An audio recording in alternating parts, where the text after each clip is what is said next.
El ex soldado apareció inesperadamente y descubrió a su hermana con heridas. Recuerda comentar desde que nació nos sigues.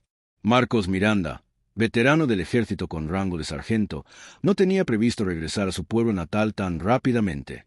No obstante, una comunicación extraña de su progenitora, repleta de pausas perturbadoras y respuestas evasivas, lo preocupó de tal manera que reservó el primer vuelo disponible. Antes de comenzar el vídeo, suscríbase en el canal y deje su like para ayudar a mantener más historias inspiradoras como estas, y no se olvide de escribir un comentario de donde estás asistiendo a este vídeo. No anunció su llegada, simplemente apareció. Al acceder a la vivienda de su hermana Laura, percibió dos aspectos inmediatamente. Su esposo Sebastián mostraba una conducta prepotente y Laura, ubicada al final del salón, tenía el semblante parcialmente cubierto con cosmético que no conseguía disimular completamente las contusiones frescas. El instinto castrense de Marcos se disparó instantáneamente. ¿Qué ocurrió en tu rostro, Laura?, indagó con voz crispada, sin siquiera dirigirse a Sebastián. Me desplomé por las gradas, balbuceó ella manteniendo la vista fija en el piso. Marcos no aceptó ni una sílaba y Sebastián, sin siquiera observarlo, se preparó café como si nada sucediera. La inhabilidad también se perfecciona, cuñado, expresó con sarcasmo. Marcos lo contempló en silencio, pero internamente ya había decidido. No partiría de esa residencia hasta conocer toda la realidad. El ambiente se tornó pesado. Sebastián se desplazaba con absoluto dominio, dictaminando sobre cada acción de Laura, enmendando detalles menores con un registro que intentaba parecer amigable, pero estaba saturado de malicia. Marcos examinaba todo con mirada adiestrada. Era obvio que su hermana estaba destrozada interiormente. Observó cómo se estremecía a cada ocasión que Sebastián elevaba la voz o se aproximaba excesivamente. Notó además que ella carecía de su teléfono visible ni acceso al efectivo en su propia casa. Existían indicios por doquier y él no los desestimaría. Esa misma tarde, Marcos solicitó conversar a solas con Laura.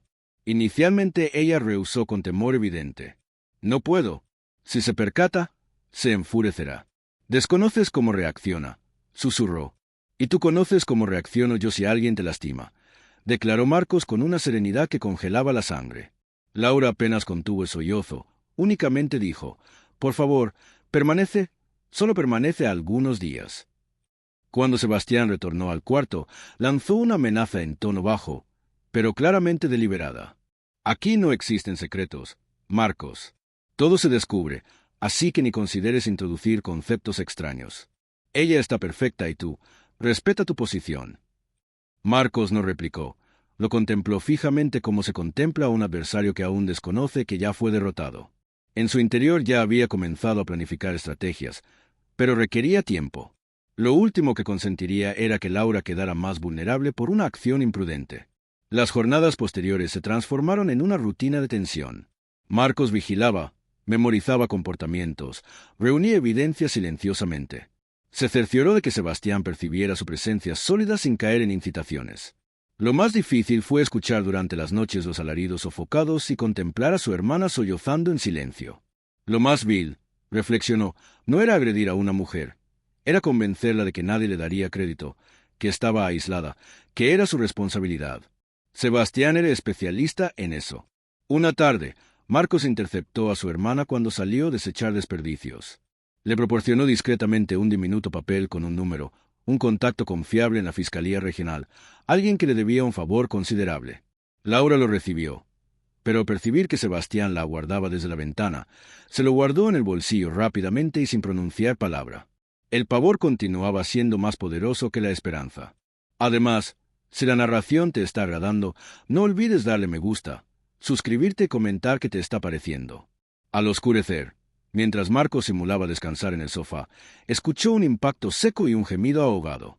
Se incorporó silenciosamente, se aproximó a la puerta cerrada y escuchó a Sebastián expresar con ira contenida: «Si le comunicas algo a ese idiota de tu hermano, te aseguro que esta ocasión no será únicamente el rostro». Marcos apretó los puños. Ya no se trataba solamente de proteger a su hermana. Era una confrontación personal. Al día siguiente, Marcos contactó a su enlace. Solicitó que no despacharan patrullas visibles. Solo necesitaba una cosa: acceso al expediente de Sebastián. Lo que descubrió lo dejó paralizado.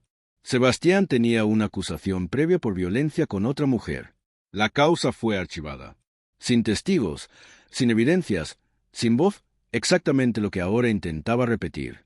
Y precisamente esa noche, Sebastián ingresó a la sala, miró a Marcos directamente y le dijo: «Ya comprendo lo que estás ejecutando. ¿Piensas que porque portaste uniforme vas a venir a arruinar mi hogar? Si intentas extraerla de aquí, te garantizo que no sales caminando», reiteró Sebastián con voz venenosa, alzando el puño junto a la navaja, mientras la puerta de la sala crujía bajo la presión de Marcos, que avanzaba con el teléfono en mano, apuntando a marcar al contacto de la fiscalía. Sebastián se echó a reír, dando un paso brutal hacia Laura. Presionó la hoja contra la mesa de madera, provocando un chirrido que retumbó en el silencio. Laura sintió el corazón en la garganta. Marcos se detuvo a 1 metro de distancia con el pulgar temblando sobre el botón de llamada, la respiración contenida y la disciplina militar luchando contra el miedo fraternal. En un movimiento casi imperceptible, Sebastián volcó la mesa derramando el café y esparciendo documentos por el suelo. El golpe fue deliberado, un recordatorio de que él dominaba allí y que cualquier distracción podría costarles caro. Marcos, pese a su adiestramiento, retrocedió un paso. Sabía que una acción brusca podría empujar a Sebastián a usar el arma. Laura, con la voz quebrada, preguntó si había una salida, pero Sebastián bloqueó el paso, apoyando el pie en los documentos y señalando con burla que ella no podía moverse sin autorización. La presión se volvió insoportable. Cada segundo sonaba como un tic-tac que contaba el tiempo de su derrota. El semblante de Sebastián se transformó en una mueca cuando descubrió el papel con el número escondido en el bolsillo de Laura. Arrancó el papel con furia y destruyó el celular de Marcos con un solo golpe de puño, dejándolo inservible. «Eso querías hacer», escupió. «Aquí nadie ingresa sin que yo lo autorice». Marcos sintió que el estómago se le encogía. «Sabía que ibas a hacer esto, pero nunca subestime tu desesperación», Sebastián respondió con voz baja. Él agitó la navaja más cerca de Laura y ella gimió, sintiendo como la esperanza se diluía.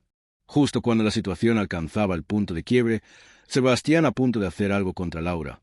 Marcos vio a su hermana temblar y por un instante supo que todo se salía de control. Sin pruebas, sin comunicación, sin plan alternativo, sintió la adrenalina inundar cada nervio. En su mente revisó cada paso posible, cada maniobra de distracción que había aprendido en el ejército. Pero la presencia de Sebastián, despiadado y seguro de su impunidad, le recordaba que no bastaba la fuerza si no había respaldo. La habitación se volvió un cuadrilátero donde él era el único sin poder real. Fue en ese instante que se escuchó un golpeteo firme en la puerta principal, seguido por una voz que gritó: «¡Policía! ¡Abran inmediatamente!». Sebastián retrocedió confundido, bajando la navaja sin apartar la mirada de Marcos ni de Laura. El militar contuvo la humedad de los ojos y levantó un dedo señalando al pasillo. «Están aquí. No toques nada». Sebastián gruñó, pero corrió a la entrada para bloquearla mientras 2 agentes de civil entraban con placas visibles. El silencio se rompió y la tensión se desplazó al umbral.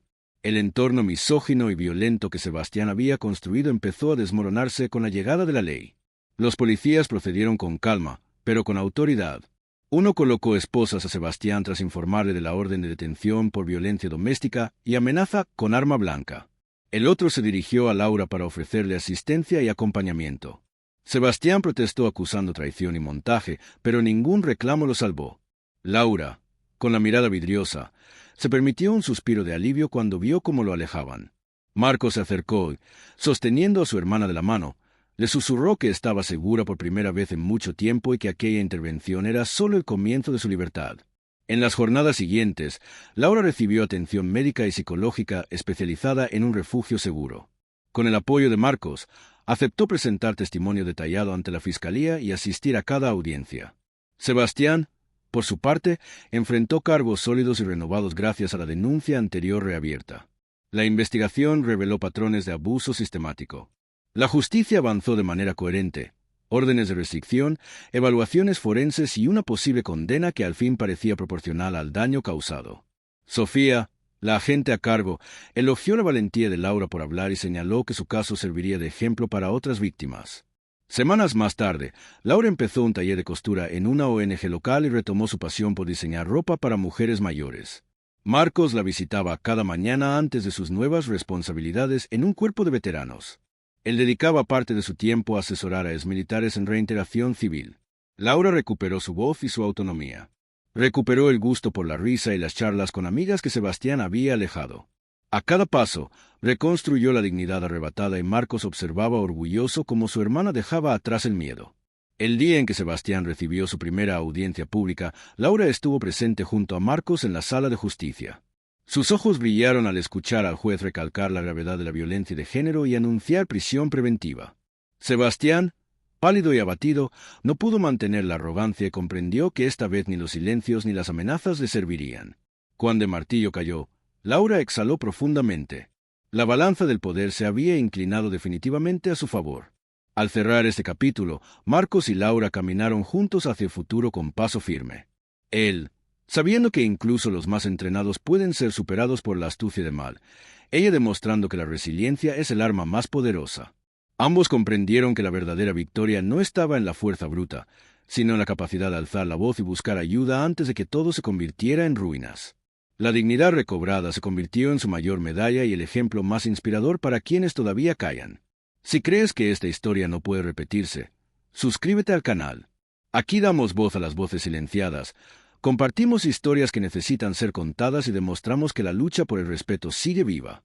Tu suscripción es resistencia.